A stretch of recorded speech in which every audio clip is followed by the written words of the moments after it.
So I remember a previous job that I was at and was doing a recruitment event. And I don't remember what the age range the kids were. They were there, but we were in a lecture hall and had them doing an activity, and I went to get their attention and to talk to them about kind of wrapping up that activity. And I climbed on top of the tabletops and was walking up through the lecture hall and talking to these kids as I walked on the tabletops. And this one young man looked at me and he goes, "Do you do that a lot?" Well, I teach in a lecture hall sometimes, but I said, "Well, no, but let me ask you something." I asked the young man, "What is it that you do for a hobby?" He said, "Well, I play video games."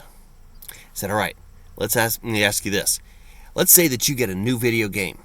Friends tell you that it's an interesting one, and you start to play it, and it's really boring, and it's too easy or something, just not enjoying it at all. What do you do?" He says, "Well, I quit playing the game." That's a really good point.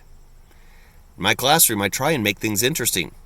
We try and have some fun. I try and do some things differently. Why? Because if it's the same old boring thing, why would you want to go to the classroom? Why would a student want to sit and listen to you?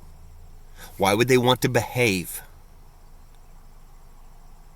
if they're not interested? A lot of classroom management problems, I think, could be solved if things were a little more interesting, a little more fun. Do things differently. Shake it up a little bit. I talked in a previous episode of the Thursday Theories about being able to say, "I got creative," and that seemed like a good idea at the time. Give it a shot. See what happens. To me, that's a key factor of being able to make the class interesting. And when you have students who can choose to come to your class or not, and they can choose, right? We say, well, they have to be in class. Well, yes, but some of them are willing to take the consequences of not being in your class, of skipping the class, spending time in the bathroom, going and talking to somebody else, whatever that may be. Coming to school late so they miss your first period class, trying to leave school early so they're not there at the end of the day, all kinds of different things that it could be. Being sick. Right? I'm sure as teachers we've all heard all kinds of reasons for a kid not to be there, either on our own class or another one.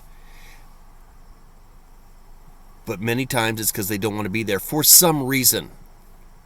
Some legitimate, some questionable. But if as a teacher we're doing our job of trying to make learning interesting, trying to make it applicable and useful to them, not just this theoretical pie in the sky thing, then we have an opportunity to reach these students, to make it interesting, to make them curious of what's going to happen next. And then they want to come to your room. They want people to behave. They want to listen. They want to participate. So there's my challenge to you. What are you doing to make your classroom like your hobbies and your students' hobbies? What are you doing to make it interesting?